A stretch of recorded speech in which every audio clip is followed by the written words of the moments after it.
No, COVID um, wasn't an issue uh, for me or my clients. Um, Really, my base. I think here in Columbus, um, you know, and this is something that I kind of need to be more vocal on.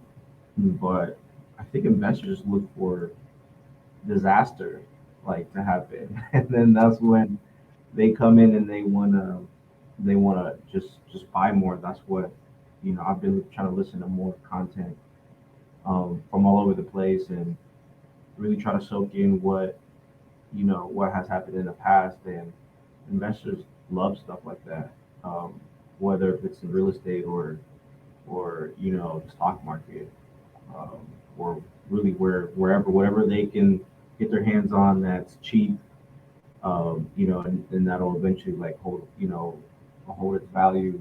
Um, they love stuff like that. So I think after the pandemic, it was, but I'm starting to see that in my business, a lot of, especially quarter one, a lot of my investors are the ones making me the most money because, um, the money just doesn't stop. There's no excuse to go out there to make money. Where my retail buyers are always looking for the perfect time, or they're like, oh, well, it's too cold, or the market's too slow, or you know, they kind of make those excuses. But my investors really don't. My investors are always looking, no matter if there's snow on the ground or not, or whatever's happening outside. Um, so yeah, the pandemic did it, but this year I haven't seen a shift for me, but there's different things that have affected my clients. Like, I think for most of my career, um, you know, for the most part, I have seen low interest rates. Yeah. And I think really the only thing that's been constant for me in my business, I guess, has always been the low inventory. But now we're trying to solve that. And after traveling and checking out different cities like Atlanta, being in New York a lot, and going up to places like Vegas and even in Florida, where there's a lot of development. I think Columbus is no different.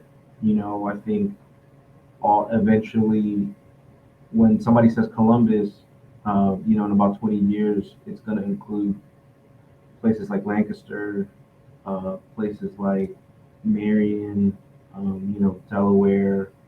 Like it's all going to be synonymous with what Columbus is, especially now with the new plant, the new Intel plant that everybody's talking about. Yeah.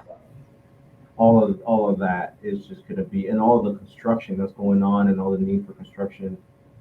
So I think my retail buyers, and from what I'm hearing from other agents as well, they're starting to be open to, these markets that are a little bit, outside of Columbus, 30 minutes, 45 minutes, an hour, um, because I think Columbus is starting to get, big and a little bit more congested, every year.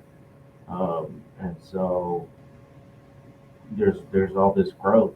Um, but I still have a big heart for first time home buyers. I still very much push the narrative that, everybody should, even if you don't want to be, a Donald Trump of real estate, you know, at least have a small portfolio of 2 to 3 houses. If you can use your FHA loan to acquire them, even better, because that means you didn't pay much, relatively out of pocket, Right. and you didn't pay much. Um, so I'm still sticking to that, but yeah, it's been um, it's been hard uh, for for buyers, and it's crazy because I can only imagine what it is for other people, because normally um, I'm telling my clients to lower their expectations. You know, I think right now we're at like 20. I thought I was going to shoot for 90 this year, but this year, you know, it's the middle of June. I'm only at like 30 transactions. Wow. That's still awesome, for sure.